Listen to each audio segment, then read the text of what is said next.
The night the sky spoke in runes was not foretold in any prophecy, yet every ancient civilization feared it. They called it the Night of the Burning Symbols, an omen that arrived only when the world was about to change. And on that night, the heavens did not whisper. They carved their message in fire. It began with a single line of light stretching across the darkness, thin as a blade, then another and another, until the sky itself became a vast tablet, etched by a hand no mortal had ever seen. The runes glowed with a cold, celestial brilliance, white, gold, and deep cosmic blue. They pulsed like a heartbeat. They watched like an eye. For a moment, humanity stood still. Across the world, people looked upward and felt the same ancient fear that once gripped their ancestors.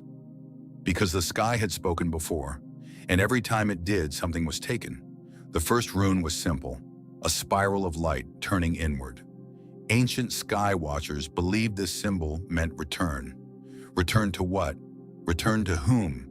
No one agreed, but they all feared its arrival. The second rune was sharper, 3 intersecting lines forming a shape that resembled a doorway.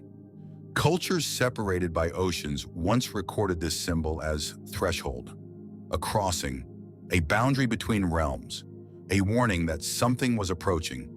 The third rune was the brightest of all. It resembled an eye with no pupil surrounded by jagged rays, the symbol of witness. The sky was not merely showing us something, it was watching us watch it. But the fourth rune, that one was different. It flickered, it shifted, it refused to stay still, as if it were alive, as if it were deciding what it wanted to become. Ancient texts describe this rune as the mutable sign, a symbol that changed depending on who looked at it. Some saw a serpent coiled around a star. Others saw a hand reaching downward. A few saw nothing at all. And then came the fifth rune, the one no civilization had ever translated, the one that appeared only when the sky was preparing to speak directly to humanity.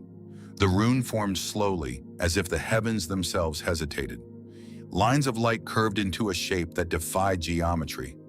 Part circle, part fracture, part void. It pulsed with a rhythm that felt almost like breath.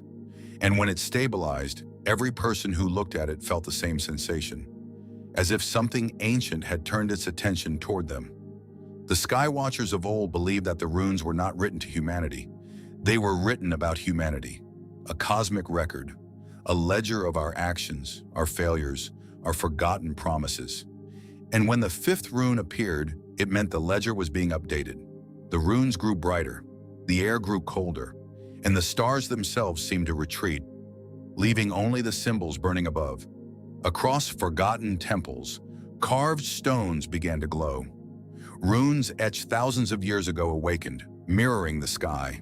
The archives of ancient civilizations, those who once understood the language of the heavens, began to hum with energy, as if they recognized the message, as if they feared it.